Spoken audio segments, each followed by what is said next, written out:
Hello everyone, I Lalit Dhankar welcome you all to teacher on board. आज है 29 of January 2024 और आज हम फिर से पढ़ेंगे हिंदी के एडिटोरियल। दो एडिटोरियल है हमारे पास, पहला और दूसरा। देखो अधिकतर क्या होता है कि जब भी दो एडिटोरियल आते हैं, वैसे नॉर्मली दो एडिटोरियल ही आते हैं, तो होता है क्या कि एक एडिटोरियल थोड़ा सिंपल रहता है रिलेटिवली, और सेकंड जो एडिटोरियल रहता है उसमें से बहुत सारे हमें वोकेबलरी वर्ड्स देखने को मिलते हैं जो कि काफ़ी नए रहते हैं और बहुत फ्रीक्वेंटली एग्जाम्स में यूज़ होते हैं। ठीक है, सो without any further delay let's start the show. पहला एडिटोरियल है हमारे पास, इसराइल और जो गाज़ा के बीच में जो वार है, इसराइल का नेक्सेशन है गाज़ा में ऑथर के अकॉर्डिंग। तो उसमें जो आईसीजे है, इंटरनेशनल कोर्ट ऑफ जस्टिस, जो साउथ अफ्रीका इसराइल को घसीट के ले गया आईसीजे में, उसके बारे में ऑथर ने कुछ लिखा है, तो वो पढ़ेंगे। और जो हमारा जो दो आर्टिकल्स है, जिसमें से पहला एक डिफ़िकल्ट रहता है, एक रिलेटिवली ईजी रहता है, उसमें से जो डिफ़िकल्ट वाला है वो हमारा यही वाला है। तो इसमें से काफ़ी वर्ड्स निकल के आएंगे, काफ़ी फ्रेजल वर्ब्स निकल के आएंगे। So without any further delay let's further dwell into the paragraph. Heading है हमारे पास मोमेंटस रूलिंग, मतलब बहुत महत्वपूर्ण रूलिंग दी गई है on Israel and international Court of justice. ठीक है, on Israel and international Court of justice. ये थोड़ा सा हेडिंग में गड़बड़ हो गया, मेरे ख्याल से यहीं तक हेडिंग है, ऑन इजराइल। ठीक, and the International Court of Justice order Israel must comply with ICJ's order to prevent genocide, step up aid in Gaza। तो भाई आईसीजे ने बोला है कि जो इसराइल है उसको ICJ international Court of justice के ऑर्डर के साथ कंप्लाई करना पड़ेगा, उसके साथ चलना पड़ेगा, और step up aid, step up मतलब बढ़ाना पड़ेगा, एड प्रोवाइड करनी पड़ेगी, हेल्प प्रोवाइड करनी पड़ेगी गाज़ा में जितने भी लोग क्षतिग्रस्त हुए हैं, घर बिल्डिंग मकान जो भी हो, उन सबको एड प्रोवाइड करें। ये हमारी हेडिंग करेगी। अब पैराग्राफ में जाते हैं हम। Despite the absence of an explicit call for cease fire, explicit मतलब होता है डायरेक्ट, ये हम पिछले उसमें देख चुके हैं। एक्सप्लिसिट, ठीक है, सी मतलब होता है डायरेक्ट, एंटोनिम में हो जाएगा इम्प्लिसिट, थोड़ा घुमा फिरा के, ये इसका एंटोनिम है। जो घुमा फिरा के, beating around the bush, direct नहीं बोलना, घुमा फिरा के बोलना। Despite the absence of an direct call for ceasefire मतलब युद्ध विराम के लिए, the ruling handed down by the International Court of Justice is a momentous one that binds Israel to its obligation to prevent acts of genocide in its ongoing military operations in Gaza. तो भाई अभी कोई direct cease fire का कोई order नहीं, कोई absence है, फिर भी जो आईसीजे है, इंटरनेशनल कोर्ट ऑफ जस्टिस की एक रूल आया है, एक रूलिंग आई, एक ऑर्डर आया, रूलिंग मतलब ऑर्डर है, हैंडेड डाउन मतलब पास करना, एक ऑर्डर पास किया है इंटरनेशनल कोर्ट ऑफ जस्टिस, जो कि काफ़ी मोमेंटस है ना, बहुत महत्वपूर्ण है, जो बाइंड्स, जो मजबूर करता है, बाइंड्स मतलब मजबूर, इसराइल टू इट्स ऑब्लिगेशन, भाई उसकी ड्यूटी, टू प्रिवेंट्स, ऑब्लिगेशन मतलब duty, one's responsibility, that is obligation, to prevent acts of genocide in its ongoing military operations in Gaza. तो भाई आईसीजे ने जो ऑर्डर दिया है उसमें बोला है कि उसको अपनी उसको ओब्लाइज होना चाहिए इसराइल को कि वह प्रिवेंट करे, to avoid acts of genocide, भाई जेनोसाइड को अवॉइड करे, वो उसके जो ऑन गोइंग मिलिट्री ऑपरेशन है गाजा में, अभी जो मिलिट्री ऑपरेशन के चल रहे हैं उसमें। The UN's highest judicial body has spelled out provisional measures after finding that at least some of the acts and omissions alleged by South Africa to have been committed by Israel in Gaza appear to be capable of falling within the provisions of the genocide convention. Genocide convention एक convention बहुत सारे देशों ने sign किया है, एक treaty sign की है यूएन के साथ कि भाई हम वॉर करेंगे but we will avoid genocide. ठीक है, जैसे जेनोसाइड में क्या आता है, जैसे वर्ल्ड वॉर 2 में हुआ था, अमेरिका ने जापानीज 2 बॉम्ब गिराए थे, तो वो एक जेनोसाइड में आता है। फिर अमेरिका ने वियतनाम के साथ वॉर करी, तो वहाँ पर जंगल के से तो नेपाम गिरा था, तो उसमें जंगल भी बहुत सारे जल गए और लोग भी काफ़ी मात्रा में जल हैं। तो ये सब जितने भी हथियार रहते हैं वो सब जेनोसाइड के अंडर आते हैं, या फिर डायरेक्टली सिर्फ सिंपल हथियार से पब्लिक को असोल्ट करना, वो भी जेनोसाइड में कहीं ना कहीं आता है। तो ये सब जेनोसाइड कन्वेंशन में ये सब चीज़ें बैन है कि आप न्यूक्लियर ना यूज़ करें, आप केमिकल वेपन्स ना यूज़ करें, तो केमिकल वेपन एक आप किसी एक पर्सन को डायरेक्टली उसको टारगेट नहीं कर सकते, पर इवेंचुअली वो होता है कि वो फैलता है। तो all these things are banned from genocide convention, ये कुछ है। तो भाई यूएन का जो हाईएस्ट बॉडी है उसने स्पेल्ट मतलब रिटर्न ऑर्डर दिया है, ठीक है, कुछ ने लिखा है आउट प्रोविजनल मेजर्स, ठीक है, अभी टेम्परेरी, प्रोविजनल मतलब temporary for the time being, जो के could change after finding that at least some of the acts and omissions. Omission का मतलब क्या होता है? आरोप। तो भाई कुछ जो एक्ट है, कुछ वो आरोप है, एलिजेड है, एलिजेड मतलब कथित तौर पे आरोप है, जो साउथ अफ्रीका ने लगा है, to have been committed by Israel. South Africa बोल रहा है कि ये इसराइल ने करा है। In Gaza appear to be capable of following, और साउथ अफ्रीका कह रहा है कि जो ये क्राइम्स करे हैं एज पर साउथ अफ्रीका, वो एलिजिड क्राइम्स करे, वो जेनोसाइड कैटेगरी में आते हैं, उस जेनोसाइड कन्वेंशन की कैटेगरी में आते हैं एज पर South Africa. Which took on the extraordinary responsibility of making Israel accountable for its violations of humanitarian law, stands vindicated as the ICJ accepted its standing to approach the court and found its preliminary submission tenable। अब ठीक है, vindicated मतलब होता है आरोप, to किसी को accused someone is vindicated. तो भाई जो ह्यूमैनिटेरियन बेसिस पे साउथ अफ्रीका बोल रहा है कि इसराइल ने जो भी कृत्य करे, जो भी काम करे, वो काफ़ी निंदनीय है, ठीक है। और ये यहाँ पर इन्होंने बोला है that ICJ accepted it's standing. भाई आईसीजे ने जो साउथ अफ्रीका के जो आरोप है वो कहीं ना कहीं उसने मान लिए हैं उसको, to approach the court and found its preliminary submissions tenable. Preliminary submissions, tenable का मतलब क्या होता है? देखो, प्रिलिमिनरी सबमिशन मतलब जो भी आर्ग्यूमेंट, सबमिशंस मतलब जो भी आर्ग्यूमेंट्स साउथ अफ्रीका ने दिए हैं, और शुरुआती, प्रिलिमिनरी मतलब शुरुआती जो आर्ग्यूमेंट जो भी साउथ अफ्रीका ने दिए हैं वो सब टेनेबल है, वो लॉजिकल समझ में आते हैं, कि वो समझ में आता है कि भाई हाँ रीजनेबल है, लॉजिकल है, तो ये कहीं ना कहीं आईसीजे ने एक्सेप्ट किया है। The ICJ has directed Israel to take effective and immediate measure to ensure humanitarian assistance and basic services to Gaza. तो आईसीजे ने भाई ऑर्डर किया, डायरेक्ट ऑर्डर किया है, डायरेक्ट मतलब एक्सप्लिसिट, सॉरी डायरेक्टेड है, यहाँ डायरेक्टेड मतलब ऑर्डर है ना कि एक्सप्लिसिट है। आईसीजे हैज़ डायरेक्टेड इजराइल, तो डायरेक्टेड का मतलब यहाँ क्या होगा? ऑर्डर होगा, ठीक, कि भाई आप क्या करें, इमीडिएट मेजर्स ले, इमीडिएट एक्शंस ले, कि humanitarian assistance to ensure humanitarian assistance in Gaza. भाई आप क्या करें, ह्यूमैनिटेरियन असिस्टेंट प्रोवाइड करें, और जो बेसिक सर्विसेज है भाई पानी वगैरह, बिजली, ये सब गाजा में प्रोवाइड करें, आप इनको वापस कंटिन्यू करें। While Israel and its allies highlight the absence of an order to stop military action, it cannot be ignored that the order is tailored to achieving the object of preventing genocide, a term that includes killing members of the targeted group. Palestinian in this case causing serious bodily and mental harm to them and deliberately inflicting on them conditions of life aimed at bringing about the group's physical destruction। तो यहाँ पर अब क्या बोल रहा है, जो Israel है और उसके एलाइस हैं, एलाइस मतलब यूएस, नेटो और कुछ कंट्रीज, जो इजराइल और उसके एलाइस है, उनका आर्ग्यूमेंट क्या है? उन्होंने एक हाईलाइट किया है कि भाई हम जो ऑर्डर है वो अभी मेंटेन नहीं है, गाजा में ऑर्डर नहीं है, तो इसलिए हम जो मिलिट्री एक्शन है वो स्टॉप नहीं कर सकते, और यह इग्नोर नहीं किया जा सकता। और यह भी इग्नोर नहीं किया जा सकता कि जो ऑर्डर है वो टेलर्ड है, टेलर्ड मतलब बुना गया है। किस लिए बुना गया है? ताकि आप प्रिवेंट कर सके जेनोसाइड के लिए, जो ऑब्जेक्टिव है जेनोसाइड के लिए प्रिवेंट कर सके। A term that includes killing members of the targeted group.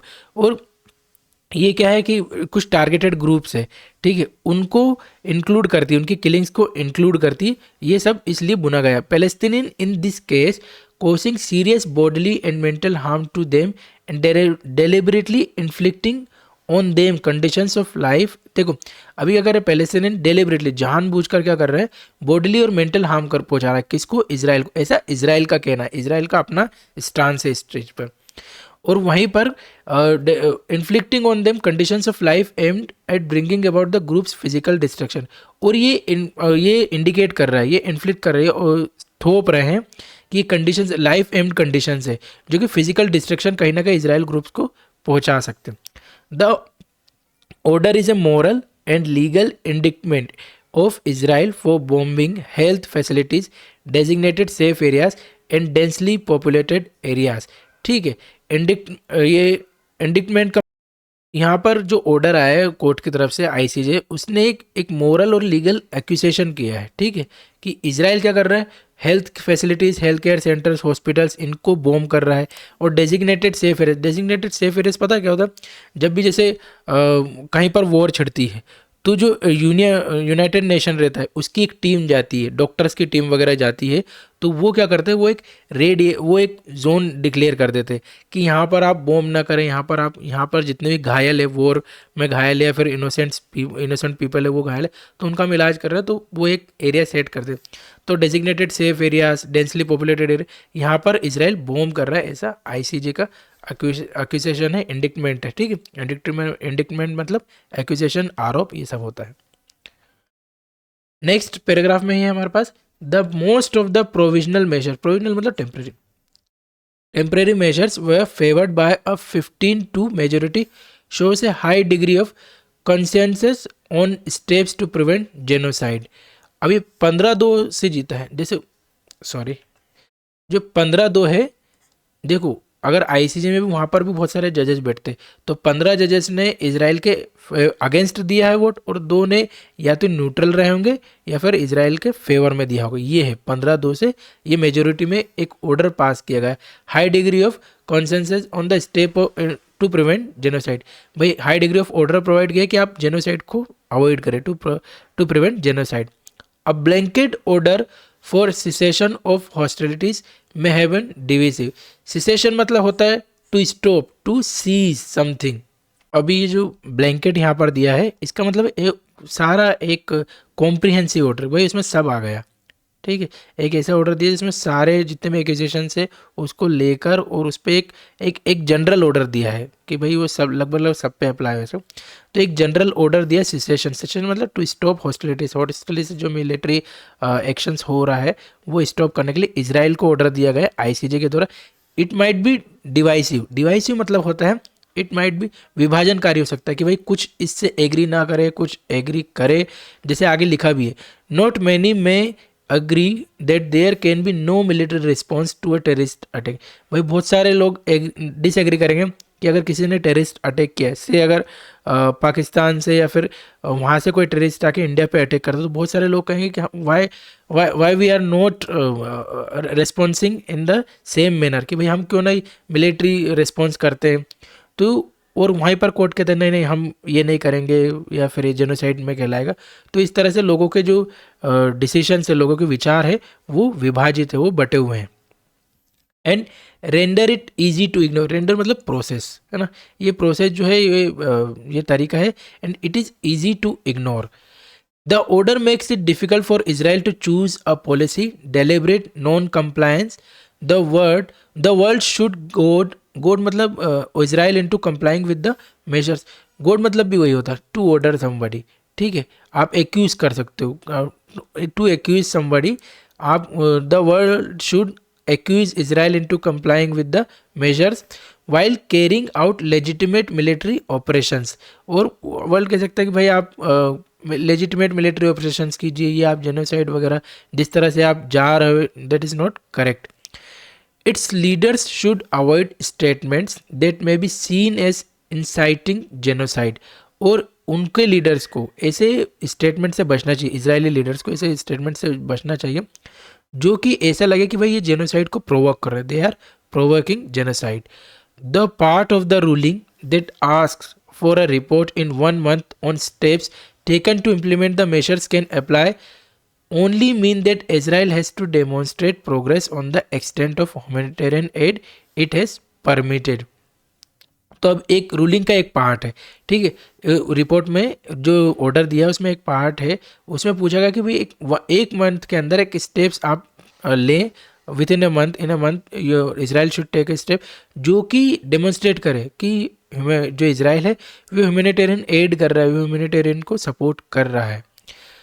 An unfortunate development with a suspicious immediacy after the ICJ order is the suspension of global aid to the UNRWA based on an Israeli allegation that 12 staffers were involved in the October 7 attack। अब भाई इसी order के बाद ये जो ICJ ने order किया है इजराइल को ह्यूमैनिटेरियन एड प्रोवाइड करने का, एक अनफॉर्चुनेट डेवलपमेंट हुआ। अनफॉर्चुनेट मतलब बदकिस्मत, बेकार सा, डेवलपमेंट मतलब एक स्टेप कुछ लिया गया, कुछ सीन सिनारियो हुआ है। विथ ए सस्पिशियस इमीडिकेशन, इमीडिकेशन मतलब जल्दबाजी, कि भाई सस्पिशियस भी इतनी जल्दी क्या थी, after the ICJ, just after the ICJ order is the suspension of global aid to UNRWA। अब UNRWA, ठीक है, तो नॉन कंप्लायंस में डिफिकल्टीज क्या आ रही है ये देखना पड़ेगा। Reporting requirements and progress monitoring, ये भी एक पॉइंट है कि भाई क्या क्या रिक्वायरमेंट्स है उसको रिपोर्ट करना, उसको नोट डाउन करना। देन मॉनिटर, प्रोग्रेस को मॉनिटर करना। Concerns over UNRWA aid suspension, अब ये ऑथर का लास्ट में है कि भाई UNRWA के आप जो भी एड वगैरह जो भी फंडिंग है वो रोके ना, उसको डिमिनिश ना करे उसके महत्व को, ठीक है, ये सब उसमें इंक्लूड कीजिएगा। ये हम हर दिन इसलिए लेते हैं ताकि आप इसके बेसिस पे एक प्री से अच्छे से फॉर्म कर पाएँ। मेन पॉइंट्स जब हम नोट डाउन कर लेते हैं तो उसके अराउंड कहीं लिखे। एग्जाम्पल से आप बचे प्री से में, एग्जाम्पल्स ना लिखे, डेटा ना लिखे, अनलेस अनटिल वो बहुत ज़्यादा महत्वपूर्ण है, बहुत ज़्यादा इंपॉर्टेंट हो, तब तक वो लिखने की आवश्यकता नहीं है, ठीक है। नेक्स्ट आर्टिकल की तरफ हम बढ़ते हैं। रिलेटिवली थोड़ा सिंपल आर्टिकल है। ये है जो मैक्रोन साहब है, जो फ्रांस के प्राइम मिनिस्टर है, ठीक है, मैक्रोन, इमैनुअल मैक्रोन, वो आए थे इंडिया में 26 जनवरी के उपलक्ष्य में, उसको लेकर है। सेरेमनी एंड सब्सटेंस, भाई सेरेमनी तो हुई है, ठीक है, एंड सब्सटेंस ये हेडिंग है। On Macron visit, India France ties and India and France built on past agreements in a show off symbolism, ठीक है। अभी क्या है कि ये थोड़ा एक शो ऑफ सिम्बोलिज्म है, और इंडिया फ्रांस के टाइज पहले से काफ़ी पास्ट से मजबूत है, तो इसकी आवश्यकता कोई खास थी नहीं, ऐसा ऑथर का कहना है आगे भी, ठीक। पैराग्राफ पढ़ते हैं। Given the circumstances behind the invitation to the French President Emmanuel Macron, his visit to India last week was always going to be more about symbolism and ceremony than about substance। अब इसका मतलब क्या है कि भाई साहब जो, sorry, ये इसका सिंबोलिज्म एंड सेरेमनी, इसका मतलब क्या है कि अभी जो विजिट हुई है मैक्रोन साहब की इंडिया, वो बहुत ज़्यादा सिंबलिज्म था, सेरेमनी था, सब्सटेंस नहीं था, उसमें कुछ कॉन्क्रीट उभर के नहीं आया। जब होता क्या है कि दो देश के बड़े नेता मिलते हैं ना, सुप्रीम लीडर जो देश के टॉप मोस्ट लीडर्स रहते हैं, अगर वो मिलते तो फालतू में ऐसे ही नहीं मिलते कि भाई आए हेलो और गप्पे लड़ा लिए, खाना खा लिए, नहीं नहीं, वहाँ पर दोनों देशों के अपने अपने हित रहते हैं, उसमें हिडन कहीं ना कहीं वो अपने अपने एम्बिशंस लेकर आते हैं कि हमें इस देश से हमें क्या मिल सकता है और हमें क्या मिल सकता है, तो इस तरह की बातें होती हैं। और अभी जो 26 जनवरी की जो मीटिंग हुई, वो ऑथर बोल रहा है कि वो कोई खास इम्पैक्टफुल रही थी नहीं, वो बस एक सिंबलिज्म, एक दिखावे के लिए थी कि चलो हम दोस्त थे, बस इस तरह से, बाकी कुछ सब्सटेंस, कुछ कॉन्क्रीट उसमें उभर कर नहीं आया। Mister Macron the sixth French president, अच्छा प्राइम मिनिस्टर नहीं, सॉरी प्रेसिडेंट है मैक्रोन साहब, तो एमेनुअल मैक्रोन क्या प्रेसिडेंट है। Mister Macron the sixth French president to grace the Republic Day celebration. Grace मतलब होता है कि भाई उनको आदर करा, सम्मान करा, फेवर करना किसी को, तो वो क्या करेंगे, शोभा बढ़ाएंगे, शोभा बढ़ाना, रिपब्लिक डे की शोभा बढ़ाएंगे। जो सिक्स्थ फ्रेंच प्रेसिडेंट है एमेनुअल मैक्रोन साहब, stepped into the breach, stepped into the breach का मतलब क्या होता है, देखो एक ही ईडियम है, स्टेप्ड इनटू द, इसका मतलब होता है fill the gap, fill the gap. अब किसका गैप फिल करा, भाई पहले हमने क्या करा था, यूएस के जो प्रेसिडेंट हैं मिस्टर जो बाइडन, उनको इनवाइट किया था, but somehow for some various reason he has declined the order, he did decline the order, sorry not the order, he did decline the invitation, somehow he decline the invitation. तो हमने क्या करा कि आनंद फानन में, जल्दीबाजी में हमने मिस्टर मैक्रोन को बुला लिया, और मिस्टर मैक्रोन ने स्टेप्ड इनटू द ब्रीच, उन्होंने क्या किया, stepped into, he stepped into the breach, उन्होंने वो गैप फिल किया। In addition, India and France had in 2023 already sealed a number of agreements as they marked 25 year of their strategic partnership। तो भाई 2023 में already US, sorry India and France ने अपने जो जितने भी एग्रीमेंट्स थे वो सील कर लिए थे, वो पुख्ता कर लिए थे, वो भाई कि हम ये चीज़ें हम आने वाले समय में करेंगे, क्योंकि उस टाइम के 25 ईयर्स सेलिब्रेट कर रहे थे दोनों, स्ट्रेटेजिक पार्टनरशिप को के 25 ईयर्स हो चुके थे। a year that saw Prime Minister Narendra Modi and Mr. Macron meet a number of times, और 2023 में वो काफ़ी बार मिल चुके हैं, है ना. Not only had the two countries already announced a fairly ambitious Horizon 2047, भाई 2047 तक उनके कुछ एम्बिशंस है कि कुछ प्लान है, हम ये चीज़ें अचीव करेंगे in partnership. Relationship road map एक मतलब एक मैप तैयार करना कि हमारे ये टारगेट्स है. जैसे आप आज सुबह उठे और आपने रात को आपने कुछ एक टारगेट सेट करे लिस्ट पर और रख कर सो गए, तो आपका रोड मैप है नेक्स्ट डे के लिए. क्या आप क्या क्या करोगे, सुबह उठेंगे, क्या मीटिंग है, क्या नहीं है, कहाँ जाना है, वो सारा एक रोड मैप है. तो इसीलिए ऐसे देशों के बीच में रोड मैप रहता है कि अगले 25 साल 30 साल हम क्या करने वाले हैं. But they had also stated plans for joint productions of military hardware. इसके अलावा भी उन्होंने क्या करा कि मिलिट्री हार्डवेयर में पार्टनरशिप, कटिंग एज टेक्नोलॉजी भी, बहुत एडवांस टेक्नोलॉजी ट्रांसफर हम एक दूसरे को करेंगे. New purchase deals for French aircraft. India ने डील साइन करी है कि वे फ्रेंच एयरक्राफ्ट खरीदेंगे, इंजन्स खरीदेंगे, सबमरीन करेंगे देंगे. Diplomats had their work cut out. अब देयर वर्क कट आउट ये एक फ्रेज है ना, फ्रेज का हो, इडियम का हो, ये इसमें होता है कि वर्किंग देयर एस ऑफ, मतलब आप बिल्कुल उनके पास समय नहीं है, बिल्कुल हार्ड वर्क कर रहा है, कठिन कार्य कर रहा है, बिल्कुल दिन रात एक कर दिए. For them with the two sides having to prepare for the Republic Day visit with little time to spare, मतलब कोई समय था ही नहीं, ऑलमोस्ट ना के बराबर समय था. उसमें जो डिप्लोमेट्स है, देखो होता है क्या कि जब दो लोग, है ना, कोई स्टेट के हेड आपस में मिल रहे हैं तो उनके बहुत सारी चीज़ें रहती है. ऐसा नहीं कि सिर्फ इधर उधर से मिस्टर मैक्रोन आएंगे, इधर से मिस्टर मोदी बस मिल लिए और चले गए, ऐसे नहीं होता. बहुत सारे डिप्लोमेट्स रहते हैं इनके पीछे, जो उनके जितना भी शेड्यूलिंग रहते हैं वो करते हैं. बहुत सारी चीज़ें रहती हैं, उनको फिर पोस्टपोन करा जाता है, किसी को प्रीपोन किया जाता है. तो ऐसे मैनेजमेंट किया जाता है और समय निकालना पड़ता है अगर कोई कोई बात हुई है, कोई डील हो रही है उस चीज़ के लिए. तो and with so many agreements already announce, और बहुत सारे एग्रीमेंट्स 2023 में अनाउंस कर चुके हैं, उसके बाद भी तो 2023 में हम बहुत सारे अनाउंसमेंट कर चुके हैं ऑलरेडी. मैनी इवन स्पेकुलेटेड मतलब किसी ने अंदेशा, whether India had missed an opportunity का मतलब आगे बताते हैं, to extend invitations to other partners including from the South Asian neighbourhood और Global South rather than getting a much invited France.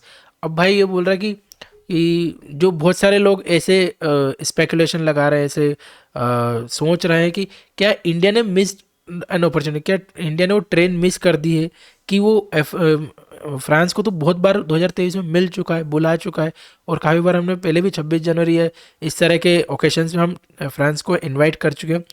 तो क्या ये वाली जो अपॉर्चुनिटी थी वो मिस कर दी है इंडिया ने. वो साउथ एशिया में से किसी को बुला सकता था, उसके आसपास के जितने, वैसे भी थोड़े आजकल संबंध थोड़े गड़बड़ चल रहे हैं, तो संबंध सुधारने के लिए ये एक अच्छा ऑप्शन रहता. या फिर बिल्कुल ग्लोबल साउथ मतलब ऑस्ट्रेलिया और वहाँ न्यूजीलैंड में से वहाँ किसी को बुला सकता था.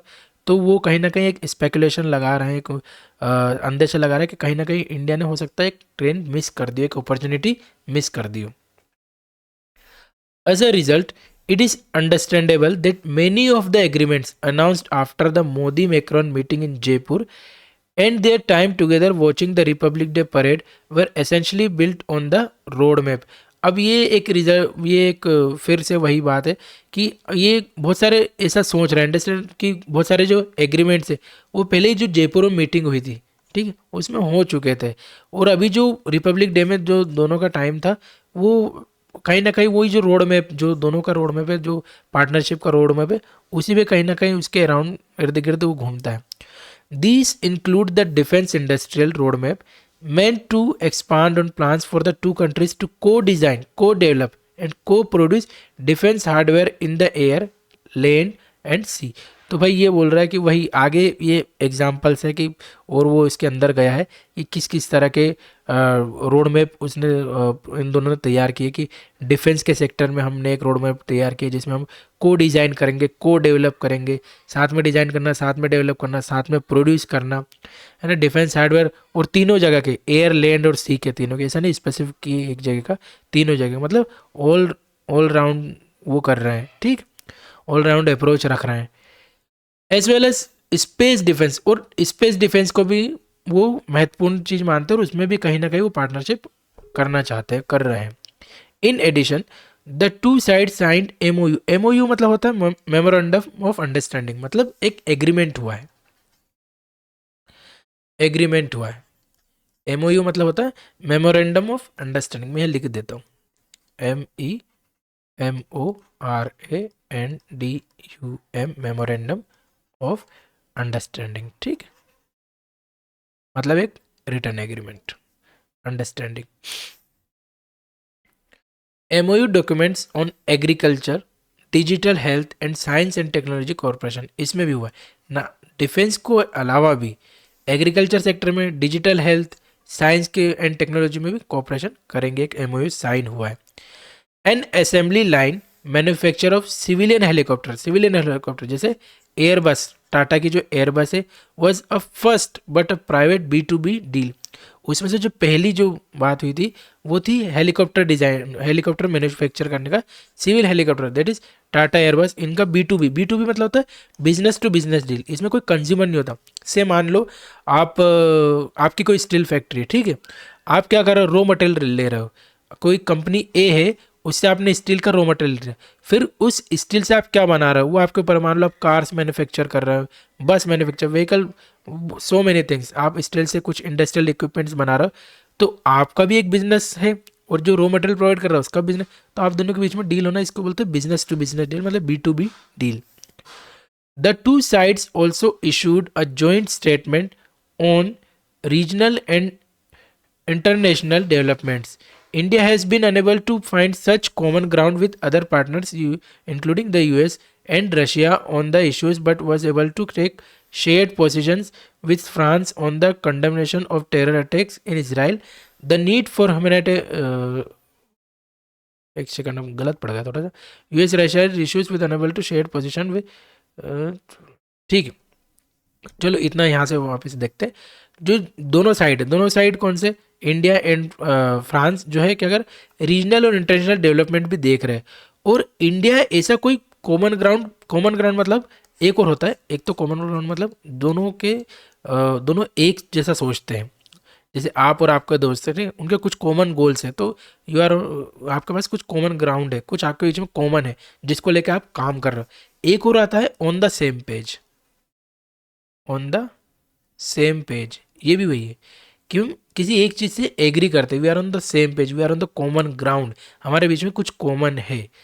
तो इंडिया जो है वो किसी और के साथ इतना कॉमन ग्राउंड उसको मिलता ही नहीं है जितना फ्रांस के साथ मिलता है, चाहे वो US हो, चाहे वो हमारा लॉन्ग टर्म अलाय हो जो रशिया है उसके, है ना। और ये जो इश्यूज है इसके साथ ही फ्रांस क्या है, जो टेररिज्म का इशू है इसराइल में, उसमें भी इंडिया के साथ कहीं ना कहीं खड़ा दिखता है, ह्यूमैनिटेरियन असिस्टेंट में, गाज़ा वगैरह उसमें भी इंडिया के साथ खड़ा दिखता है, और यूक्रेन में भी, क्योंकि इंडिया ने क्या करा है, गाज़ा और यूक्रेन के लिए ह्यूमैनिटेरियन असिस्टेंस प्रोवाइड करने की कोशिश करी है। और फ्रांस के भी कंसर्न्स है रेड सी को लेकर। अभी इंडिया ने जो जयशंकर जी ईरान में विजिट किए थे, रेड सी में हूती रिबल्स है जो इंडिया के जो शिप्स है उनको अटैक करा था, उनको साफ डायरेक्ट मना कर कर आए हैं वो जयशंकर साहब। तो वहाँ पर कहीं रेड सी में जो प्रॉब्लम्स है वो फ्रांस और इंडिया दोनों को एक कंसर्न, दोनों का कॉमन कंसर्न है वो। While they did not demonstrate progress in other areas of cooperation, including big ticket मतलब होता है महंगा, बहुत महंगा, जिसके पैसे अनाप शनाप अनसन पैसे वाले, big ticket defense hardware deals being negotiated nuclear cooperation for the long delay power project in Jetapur and for small modular reactors। modular मतलब होता है जो easily चेंज किया, जैसे एडॉप्टेबल, भाई आप किसी चीज़ को सिचुएशन किसी चीज़ को एडॉप्ट कर सकें। तो अभी कौन कौन सी डील्स हुई है ना, काय में कोऑपरेशन, कौन सी चीज़ में कोऑपरेशन करने वाले हैं दोनों। तो डिफेंस हार्डवेयर में कोऑपरेशन करेंगे, बिग टिकट डिफेंस हार्डवेयर मतलब जिसमें जैसे फाइटर जेट्स वगैरह हो गए तो काफ़ी करोड़ों में आते हैं, है ना, हज़ारों सैकड़ों करोड़ों में आती है चीज़ें, तो उन पे नेगोशिएशन चल रहा है। न्यूक्लियर कोऑपरेशंस हैं, उनमें जो लॉन्ग पावर जो पावर प्रोजेक्ट्स हैं ना, न्यूक्लियर पावर प्रोजेक्ट्स है जैतापुर में, उस पर जो मॉड्यूलर रिएक्टर्स वगैरह हैं उनको लेकर कोऑपरेशन चल रहा है। It is clear that each is a work in progress, it is clear that each is work in progress, हर चीज़ ना वर्क इन प्रोग्रेस दिख रही है। Demonstrating the continuity in a part, continuity है ना, कंटिन्यूटी नहीं कॉन्टिन्यूटी, कॉन्टिन्यूटी नाउन है, जब नाउन होगा तो कॉन्टिन्यूटी होगा, जब नाउन के अलावा होगा तो कंटिन्यूअस होगा, कंटिन्यू होगा, वर्ब होगा तो कंटिन्यूअस और कंटिन्यू होगा, ठीक। Continuity in partnership built on a mutual respect for strategic autonomy, which Mr. Macron said at the presidential banquet. Presidential banquet मतलब presidential suite रहता है ना, जो राष्ट्रपति भवन में खाने का एरिया रहता है, डाइनिंग हॉल, उसको बोलता है प्रेसिडेंशियल बैंकेट हॉल ना। was also driven by the shared commitment to the tradition and innovation. अब ये मिस्टर मैक्रोन ने बोला है कि भाई हमारे जो कमिटमेंट है वो कहीं ना कहीं हमारा ट्रेडिशन और इनोवेशन से ड्रिवन है, ठीक। इस तरह से मोटा मोटा हमारा सार है। आई होप आपको पैराग्राफ जो भी हमने पढ़ा वो समझ में आया होगा। फिर वही बात आती है कि हम प्रीसेक कैसे लिखें। देखो, ये कभी भी पैराग्राफ पढ़े ये ध्यान में रखना ही रखना है कि हम एक समरी तैयार करें, क्योंकि जब पैराग्राफ की अगर हम समरी तैयार कर लेंगे तो वहाँ पर हमें बहुत सारी चीज़ें क्लियर हो जाती हैं। Symbolism over substance in Macron's visit, भाई सिम्बोलिज्म है, सब्सटेंस कुछ था नहीं, कुछ कॉन्क्रीट, क्योंकि पहले ही हम बहुत कुछ कर चुके हैं। तो अभी जो विजिट थी वो सिर्फ सिम्बोलिज्म थी कि भाई जो बाइडेन साहब ने मना कर दिया तो ऐसा नहीं कि हम बिल्कुल हमें कोई पूछेगा नहीं, तो फ्रांस ने अपना हाथ बढ़ा दिया, that's it. Foundation of past agreements, भाई 25 साल से हमारी जो दोस्ती है, अभी 2023 में हमने उसको सेलिब्रेट किया है। Diplomatic challenges in preparing for visit, diplomatic challenges थे, भाई जो बाइडेन साहब ने मना करा और बहुत कम समय था। देखो, हमें लगता है कि 1 महीने का समय काफ़ी रहता है, नहीं ऐसा नहीं होता। जब ये स्टेट्स के बीच में रहते हैं तो 1 महीने कुछ नहीं रहते, वो लोग 30 साल 40 साल के आगे की बात कर रहे हैं, ठीक है। एक आम आदमी की ज़िंदगी 70 साल 80 साल से ज़्यादा है नहीं, तो आप 30 साल 40 साल आगे की नहीं सोचते, आप सोचते हो 5 साल 6 साल आगे की। तो जब देशों की बात होती है ना तो हम दशकों के आगे की सोचते हैं, डेकेड्स आगे की बात करते हैं, तो उनके लिए 1 महीना मतलब बहुत कम समय होता है। Agreements reflecting existing road map, अभी जो एग्जिस्टिंग रोड मैप है भाई डिफेंस में या फिर साइंस टेक्नोलॉजी या B2B, ये जितने भी हैं इन सब में एग्रीमेंट्स रिफ्लेक्ट कर रहा है, दिख रहा है। Comprehensive agreements and joint statement, बहुत सारे जो वही B2B वाले, तो ये थोड़ा सा रिपीटेटिव है, आप एक अवॉइड कर सकते हो, छोटे मोटे एग्जाम्पल दीजिए और आगे बढ़ जाइए। Common ground on regional and international, भाई regional issues, Houthi rebels, Red Sea वाला, इंटरनेशनल में भाई जो हमास का अटैक हो उसको अपोज करना, उसको क्रिटिसाइज़ करना, दोनों ने क्रिटिसाइज़ किया, फ्रांस वगैरह ने, इवन यूक्रेन को एड पहुँचाइए, ठीक है। ये सब चीज़ें कॉमन ग्राउंड्स पे हैं। प्रोग्रेस इन स्पेसिफिक एरियाज, कुछ स्पेसिफिक एरियाज में प्रोग्रेस दिखती है।